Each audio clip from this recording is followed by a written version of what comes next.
વાત કરીએ નદીમાં જોખમ ખેડતા ગ્રામજનોની। વડોદરાના સાવલી તાલુકામાં પુલના અભાવે ગામના લોકો જોખમી રીતે નદી પાર કરવા મજબૂર છે। નહારા અને ઝુમખા ગામ વચ્ચે વહેતી ગોમા નદી પર પુલ ન હોવાના કારણે વિદ્યાર્થીઓને ભારે હાલાકીનો સામનો કરવો પડી રહ્યો છે। ગ્રામજનો વર્ષોથી પુલની માંગ કરી રહ્યા છે, પરંતુ તંત્રએ અત્યાર સુધી આ મુદ્દે માત્ર આંખ આડા કાન કર્યા છે।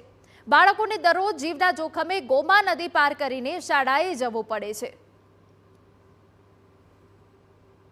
કે આ રસ્તો અમારો આવો જ છે અને આ રસ્તાની અંદર અમારે છોકરોને અમારે લગભગ 100 ઘર થયા, મતલબ મેં 100 ઘર એટલે છોકરો કેટલો હોય, બરાબર છે। તો ચોમાસામાં જ્યારે વરસાદ વધુ હોય અને નદીમાં જળસ્તર વધે ત્યારે બાળકો દિવસો સુધી શાળાએ પર જઈ શકતા નથી। બાળકોનું ભણતર બગડે છે। ઘણીવાર ગ્રામજનો કમર સુધીના પાણીમાં ચાલીને રસ્તો પાર કરે છે।